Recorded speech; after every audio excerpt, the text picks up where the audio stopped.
2025年5月6日是中国与欧盟建交5周年。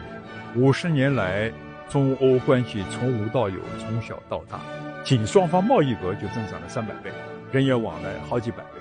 然而，对许多中国人来说，虽然欧盟在国际事务中发挥着越来越大的作用，欧盟市场也是中国企业与美国比肩的海外最主要的市场。但由于欧盟它既不像一个国家，也不像一个简单的国家联合体，中国人对欧盟的了解还相当不多，对其独特的运作方式倍感复杂，甚至感到困惑。今天我们将对话欧盟之父让·莫奈的孙子，通过追溯这段欧洲联合惊心动魄的故事，让中国公众，尤其是中国的年轻人，更好地了解让·莫奈当年创建欧盟的理念，从而更好地理解今天的欧盟的存在理由及其运营方式。Bonjour, cher Jean-Marc. Merci infiniment de nous recevoir dans la maison de votre grand-père. Et vous êtes né aussi dans cette grande maison. Quelle chance pour nous. C'est très gentil. C'est un plaisir de vous recevoir. Ouais, vous savez, l'objectif de cette visite, c'est que le 6 mai 2025, donc il y a 2 mois, c'est le 50e anniversaire de la relation diplomatique entre l'Union européenne et la Chine. Et d'ici quelques jours, le 24-25, il y aura un sommet européen entre les leaders européens et les leaders chinois. L'Union européenne, c'est quelque chose de magnifique, que tout le monde en parle, mais pour le public chinois, notamment la jeunesse, ils ont toujours du mal de comprendre. Moi, je pense que c'est l'opportunité de vous discuter avec vous et puis à travers vous, de nous présenter le grand personnage, le père fondateur de l'Union européenne, qui est Jean Monnet, dont la question première, et vous connaissez votre grand-père, évidemment, vous êtes né d'ici. Quelle est votre impression sur votre grand-père? Alors effectivement, je suis né dans cette maison en 1966 et mon grand-père est décédé en 1979. Je suis né dans la chambre dans laquelle il est décédé et donc je l'ai connu pendant 13 ans. Et on venait ici tous les week-ends, on passait toutes nos vacances ici. Donc, on a vécu, grandi avec lui et avec notre grand-mère. Et c'était vraiment un lieu important pour lui ici. C'était l'endroit où il se ressourçait. C'est quelqu'un qui réfléchissait beaucoup, qui avait besoin de calme pour se concentrer. Et puis aussi, c'était quelqu'un qui travaillait beaucoup dans la confiance. Donc, Ouais. il utilisait ce lieu pour échanger, pour travailler dans un lieu informel dans lequel il pouvait se dire des choses qui se disaient pas dans le cadre d'un bureau ou dans les murs d'un ministère. Donc c'est vraiment un lieu qui a joué un rôle très très important pour lui et dans lequel il revenait dès qu'il le pouvait. Ouais. Les matins et il partait travailler, il partait se promener d'abord pendant 1h30 dans les bois. C'était sa façon de réfléchir, D'accord. de se ressourcer et de se concentrer, d'arriver à clarifier ses idées. Ensuite, il partait travailler et tous les soirs, il revenait ici. Voilà, donc je l'ai beaucoup connu. Alors en tant que comme grand-père, je dirais, c'était un vieux monsieur très calme, Ouais. très gentil, qui marchait lentement, très très gentil avec les enfants, très affectueux, qui était très tactile D'accord. et qui était toujours très bienveillant. Jamais un mot plus haut que l'autre, toujours pas dans la transmission. C'est pas quelqu'un qui passait son temps à nous expliquer, s'il transmettait. Il n'a jamais raconté son passé, histoire. On pas vraiment. C'est quelqu'un qui était très sobre et très privé. D'accord. Par contre, il aimait nous emmener, nous promener, jouer avec nous dans le jardin, Ouais. un peu comme des petits chiots Ouais. hein, autour de lui, mais toujours dans le jeu, dans l'affection, dans la bienveillance. Donc c'est vraiment le souvenir que j'ai de lui. Et puis de temps en temps, il disait un mot qui pesait un petit peu plus. Ouais. Et j'ai le souvenir, par exemple, qu'on jouait là dans ce jardin avec avec des pistolets. Même beaucoup d'enfants font. D'accord, ouais. Et c'est quelqu'un qui avait vécu la guerre et qui avait une haine de la guerre D'accord. enracinée. Et donc l'idée de voir ces petits enfants jouer avec des pistolets comme ça, c'était très douloureux pour lui. Il est sorti. D'accord. Et on a vu, mon frère et moi, la douleur sur son visage. D'accord. Et il nous a dit, arrêtez, je n'aime pas ça. Et ça, on a tout de suite arrêté, on a rangé nos pistolets, on n'a plus jamais touché Ouais, à un pistolet de notre vie. Donc c'est quelqu'un qui avait une force de conviction, une force d'émotion très forte, et qui avait peu de mots mais qui pesait lourd. Ça, c'est vraiment le souvenir que j'ai de lui. Et puis, avant sa mort, il nous a fait vrai avec mon frère encore dans cette chambre. Oui, On a visité tout ouais, à l'heure. ouais. Il était très fatigué. C'était quelques mois avant sa mort. Et il nous a dit, j'ai beaucoup marché, je suis fatigué, Ouais. à vous de marcher maintenant. Ah, d'accord. Et c'était le seul moment de transmission Ouais, ouais. qu'il ait eu. Ouais, la marche c'est aussi symbolique, hein. C'est la croix de cause. Ouais, c'est une marche en continu, Bien sûr. Et ça m'a marqué. Et c'est certainement pour quelque chose dans l'engagement que j'ai aujourd'hui. Lui, son héritage. D'accord.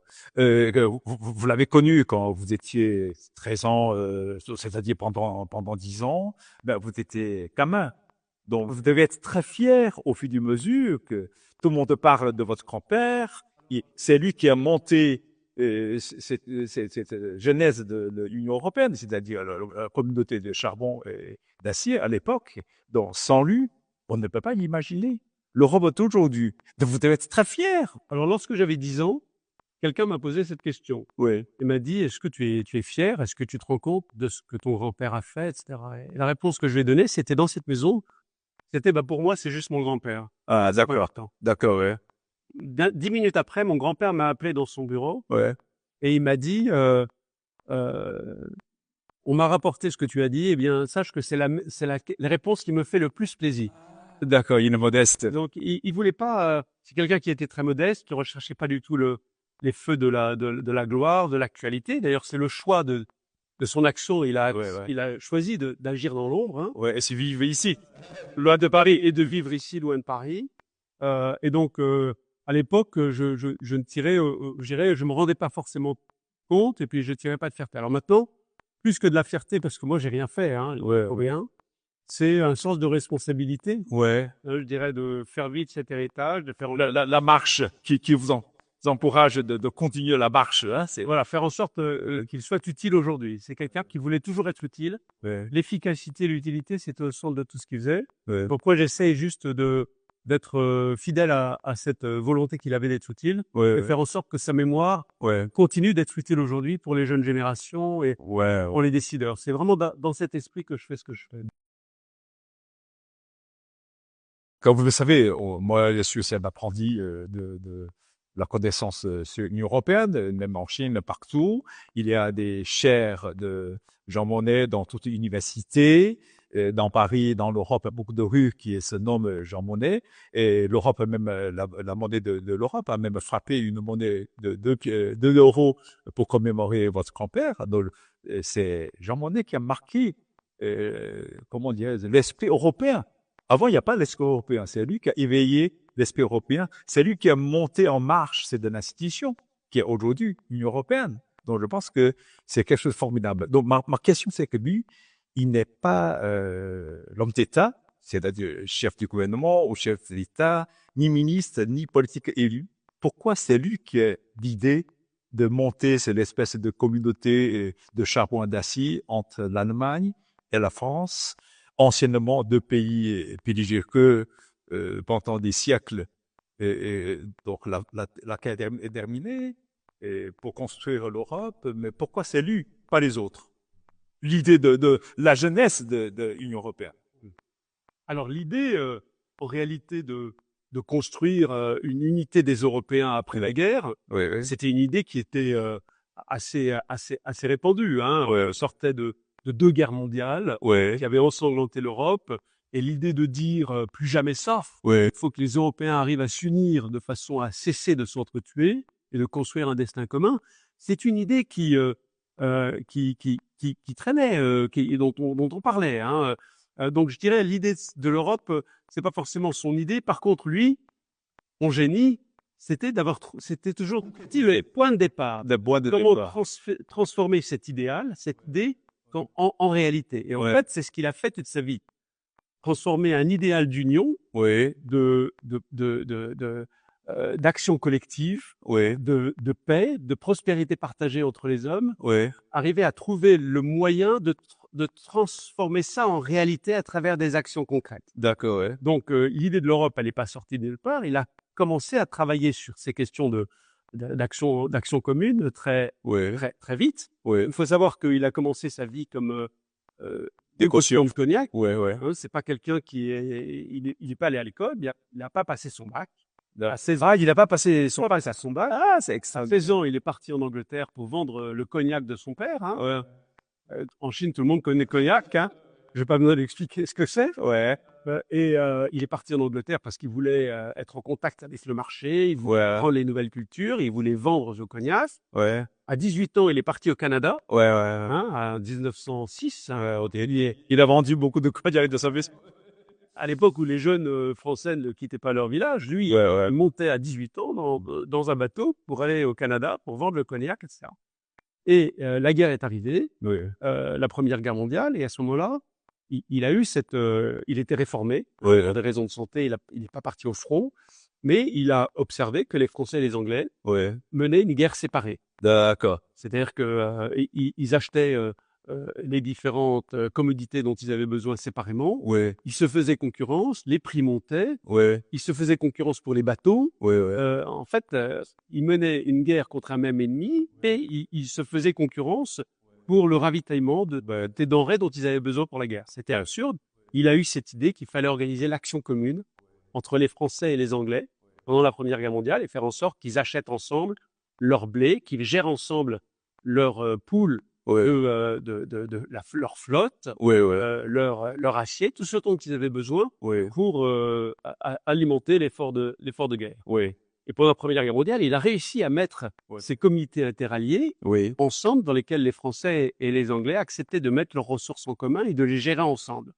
Il a vu la puissance de l'action commune Oui. par la gestion dans l'intérêt de tous, Oui. et non pas par chacun dans son propre intérêt, Ouais. d'une ressource stratégique commune. Ouais. Et c'est ça qui lui a donné l'idée, après la Seconde Guerre mondiale, de dire en fait c'est la façon de commencer l'Europe. Entre-temps, après la Première Guerre mondiale, il était aussi le secrétaire général adjoint de la Société des Nations. C'est un parcours aussi comme un diplomate. Voilà. Donc, celui qui s'occupe de la famille internationale à l'époque. Donc, il connaît tout. Hein, Alors, c'est quelqu'un qui avait effectivement un parcours international, qui connaissait les États-Unis, le Canada, l'Angleterre, qui avait beaucoup voyagé, qui voyait le monde comme une sorte de grand espace de vie et d'échange. Et puis qui avait fait l'expérience de l'action commune pendant la Première Guerre mondiale et qui avait vu l'efficacité de ça et qui était complètement dédié à l'idée de construire la paix, construire une paix durable. Ouais. Et donc, la Société des Nations, à ce moment-là, c'était le véhicule créé par les Américains pour essayer de faire en sorte d'établir un dialogue continu entre les nations pour éviter les prochaines guerres. Ouais. Donc, effectivement, il a été secrétaire général de la Société des Nations, il avait juste 30 ans. Ouais. C'est inédit. Hein. 4 ans avant, il était encore vendeur de cognac. 4 ans après, secrétaire général. C'est un personnage c'est États-Unis. Des Nations. Et alors, là, il a observé les premiers pas du multilatéralisme, en réalité, hein, aux premières loges. Ouais. Et ce qu'il a réalisé, c'était que la Société des Nations était un organe de dialogue et de coordination, mais elle était incapable de prendre des décisions collectives parce qu'il y avait le veto, le fameux veto. D'accord. Chaque pays gardait sa souveraineté, chaque pays était capable de dire non sans expliquer pourquoi. Ouais. Et du coup, la Société des Nations était tout à fait incapable d'agir et de prendre des décisions. Ouais. Donc il a quitté la Société des Nations après 2-3 ans, un peu désillusionné sur l'action collective internationale, mais avec en tête le succès des comités interalliés de la Première Guerre mondiale et la grande différence entre les comités interalliés de la Première Guerre mondiale et la Société des Nations, c'est que dans le premier cas, il y avait un partage de souveraineté sur des ressources communes, l'acceptation d'agir ensemble et de décider ensemble, et dans le deuxième cas, il y avait la souveraineté intacte des États qui faisait que les égoïsmes nationaux continuaient de s'exprimer et interdisaient d'arriver à une action commune et une décision commune. Ça, c'est quelque chose qu'il a gardé en tête et qui a été au cœur de la méthode qu'il a adoptée après la Seconde Guerre mondiale, en proposant aux Français et aux Allemands de mettre en commun leurs ressources de charbon et d'acier. Donc, c'est-à-dire, c'est quelqu'un qui a beaucoup de vécu, il a un parcours, une carrière exceptionnelle, il est un négociant, il est grand diplomate, il était aussi le coordinateur avant, c'est pendant la Deuxième Guerre mondiale, c'est-à-dire avant la défaite de la France, hein, il était aux États-Unis, il travaillait pour coordonner les ressources stratégiques entre la France et l'Angleterre, hein, si je ne me trompe pas.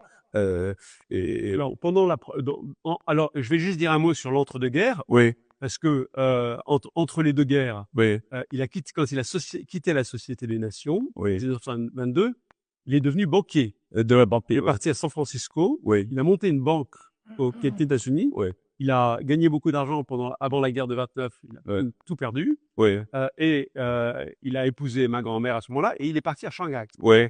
Donc ça, c'est important de savoir. Il avait même un parcours chinois. En l'occurrence, il a travaillé pour Chiang Kai-shek et T.V. Soong.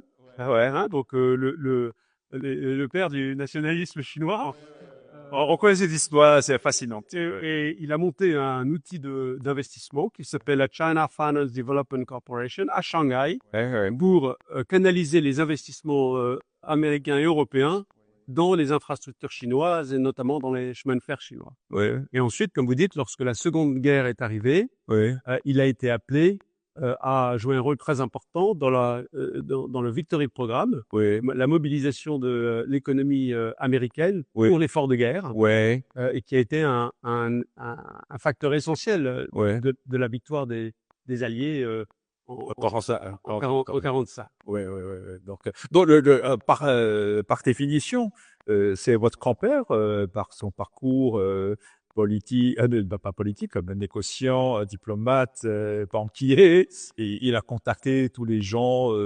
Donc je pense que, est-ce que pour monter ce projet supranational, il suffit être multinationaliste, humaniste, internationaliste, linguiste aussi, parce que votre grand-père parle très bien l'anglais, il était en Angleterre, au Canada, aux États-Unis, donc c'est vraiment l'homme de providence, c'est un pont entre les peuples, c'est un génie, il vient de la société civile.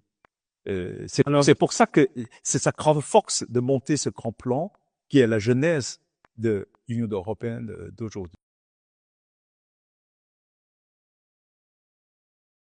C'est quelqu'un qui effectivement était un citoyen du monde. Comme on disait, il a commencé à voyager, à découvrir les nouvelles cultures, à parler avec les gens, à créer des liens commerciaux, Oui, oui, notamment avec l'Amérique et puis avec la Chine dans les années 30 aussi, oui, et qui donc était à l'aise partout, avait un réseau d'amitié, de relations d'affaires dans le monde entier, qui parlait effectivement parfaitement anglais et qui avait, je pense, une vision universaliste Ouais. des choses. C'était, Ouais. vous voyez vraiment la communauté humaine. oui, Et il avait cette obsession de dire, en fait, cette communauté humaine, il faut qu'elle vive ensemble, il faut qu'elle vive en paix, oui, et il faut qu'elle construise un avenir commun. oui, Et ça doit se faire en dehors des cadres nationaux, qui sont des cadres dans lesquels s'expriment en général plutôt des égoïsmes nationaux, oui, des politiques de prestige, de domination, etc.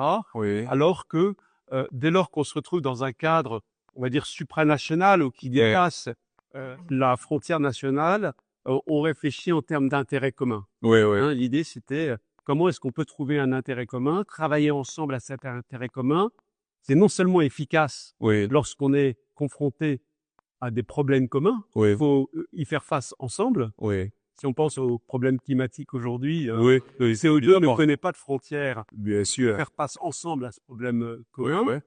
oui, Et puis, c'est aussi, agir ensemble, c'est aussi un moyen de rapprocher les peuples. oui, Ça crée des opportunités de communication, de se comprendre. oui, Et travailler ensemble, c'est la meilleure façon de s'unir. d'accord. Donc, cette idée d'action collective, d'union des hommes par l'action collective, ça répond à un double impératif pour Monnet. Oui, Un impératif d'efficacité, oui, parce qu'on ne peut pas faire face séparément oui, à des problèmes communs, Ouais. intrinsèquement problèmes collectifs. oui, Aujourd'hui, on dirait le problème du climat, par exemple, de la paix, de la santé. oui, oui, On l'a vu avec les problèmes de santé, les problèmes de pandémie, etc.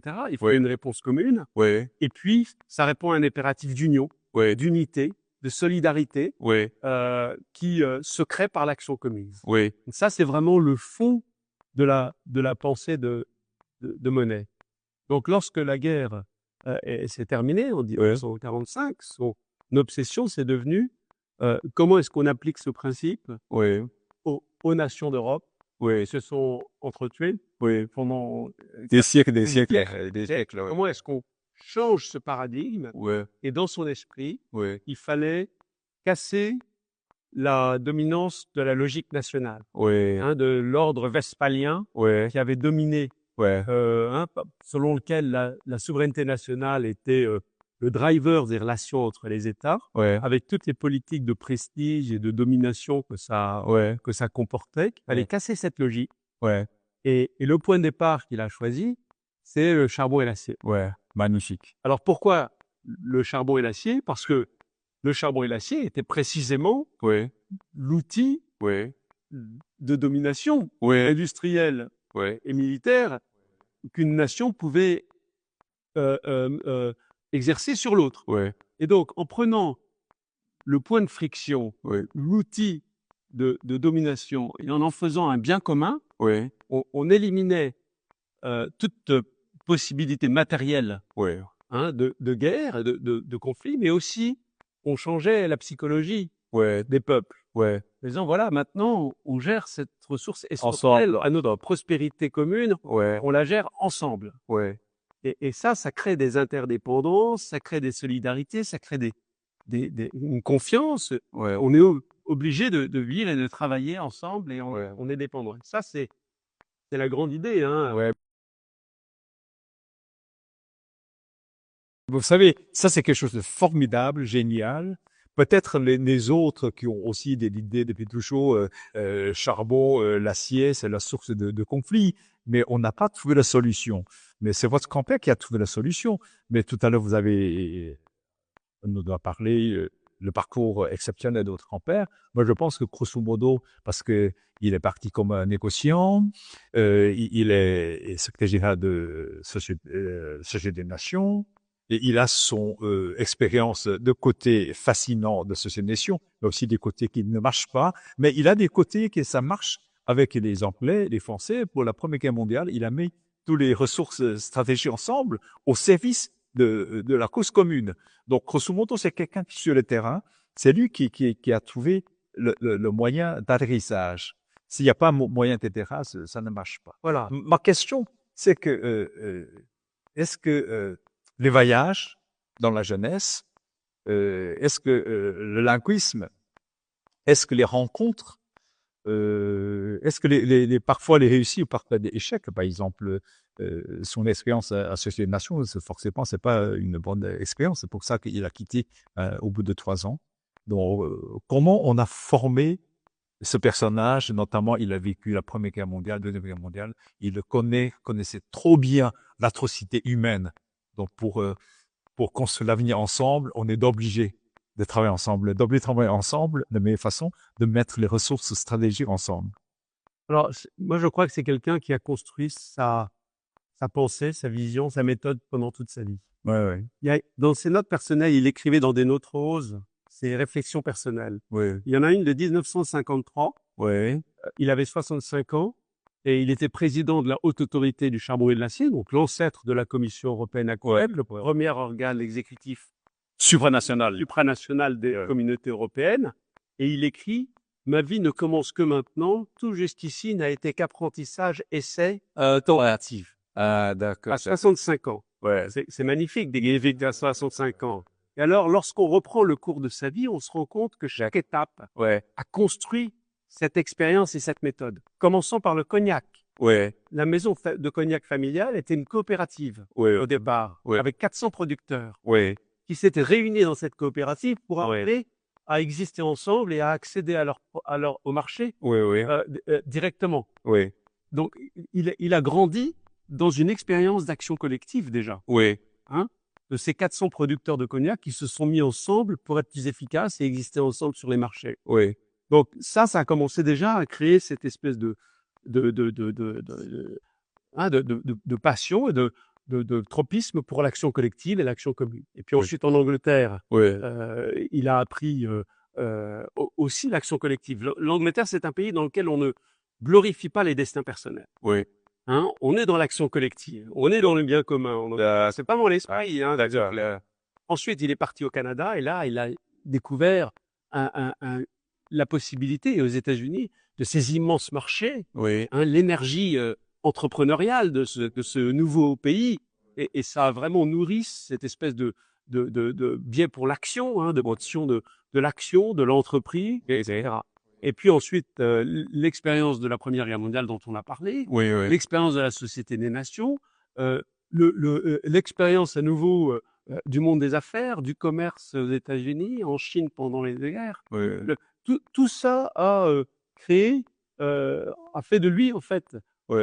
cette espèce d'agent de changement Oui. qui alliait de façon unique une réflexion très profonde Oui. sur l'union très philosophique, presque universaliste, l'union, la paix, l'action commune, et puis cette capacité Était même mise en œuvre. en œuvre. Ouais. Vraiment, et il disait toujours, la réflexion et l'action ne sont que deux faces d'une même élan. Même élan, ouais. Un même élan. Ouais, ouais. Elles ne peuvent pas être dissociées. Oui, oui. Mais son grand talent, c'était de savoir comment, Le mettre en réalité. quand le faire, Le timing, le choix. choix du moment. Ouais, ouais. Et lorsque c'est formidable. on est en 1950, Ouais. juste avant la déclaration Schuman, ça fait longtemps qu'il pense à l'Europe, qu'il pense à charbon, acier, comment faire, etc. Mais il y a un moment opportun. Il disait, il n'y a pas d'idée prématurée, il y a un moment opportun qu'il faut savoir attendre.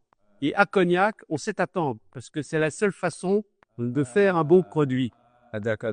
Et en 1950, il y a une ouverture, Ouais. une fenêtre qui s'ouvre, c'est les Américains et les Anglais Ouais. qui disent aux Français, on est au cœur de la guerre froide, Ouais. l'Allemagne Ouais. est un problème, Ouais. risque d'être l'enjeu qui va créer le conflit Ouais. entre le bloc de l'Est et le bloc de l'Ouest. Il faut trouver un moyen de régler ce problème allemand Ouais. et d'arrimer, d'attacher l'Allemagne Dans la famille. à la famille occidentale Ouais. le plus rapidement possible. Ouais. Et à ce moment-là, Robert Schuman, Ouais. qui est le ministre des Affaires étrangères français, va voir Monet, qui était connu pour avoir des idées, et qui est à ce moment-là commissaire au plan. Oui. Il est en charge de la modernisation et de la reconstruction de l'économie française. Donc, il n'est pas ministre. Il est vraiment, et lui dit, est-ce que vous avez une idée? Et Monet, dans son style sobre, lui répond, oui, j'en ai. Ah. Et à ce moment-là, il voit l'opportunité Ouais. d'agir. C'est mars 1950. En avril 1950, il commence à travailler sur la déclaration Schuman. Le 9 mai 50, quelques semaines après, déclaration Schuman de mise en commun Ouais. du charbon et de l'acier, D'accord. de l'Allemagne et de la France et des 4 autres pays qui ont suivi. Ouais. Donc je dirais, c'est 7 ans de réflexion parce que dès 43, il avait écrit Ouais. ses idées sur la façon sur l'impératif d'unir les Européens. Oui. Et en 1950, il y a ce moment d'action et en 2 mois, il a changé le cours de l'histoire Ouais. en arrivant avec la bonne proposition au bon moment Oui. et en activant la bonne personne. Parce que comme lui n'était pas un homme politique, Ouais. pas un homme de, Bien sûr. c'était pas un élu, Ouais. il pensait que les hommes politiques étaient par nature égocentriques Oui. et que ils étaient faut trop focaliser sur leur destin personnel pour être capable de trouver les idées qui allaient entraîner le changement. Ouais. De vraies bonnes idées. Ouais. Et il pensait qu'il était plus utile pour lui Ouais. d'être celui qui allait trouver Ouais. les idées et qui allait ensuite influencer les hommes au pouvoir Ouais. pour les mettre en place. Ouais. Il a agi comme ça toute sa vie. Très bien, ça. Avoir une idée et influencer les hommes au pouvoir pour les mettre en place au bon moment. Au moment où ils sont prêts à l'entendre. Ouais. Qu'ils ont un problème à résoudre. Ouais. Et c'est ce qu'il a fait pendant la Première Guerre mondiale, c'est ce qu'il a fait pendant la Seconde Guerre mondiale, Ouais. c'est ce qu'il a fait en fait toute sa vie, trouver l'homme au pouvoir capable de mettre en place Ouais. ses idées. Et c'est comme ça qu'il a réussi. En Ouais. l'occurrence, c'était le charbon-acier, 1950, le pic de la guerre froide, Ouais. et Robert Schuman, qui était un Français, mais né allemand, né en Lorraine, avant la Première Guerre mondiale, né allemand, très sensible à la nécessité de ce rapprochement franco-allemand.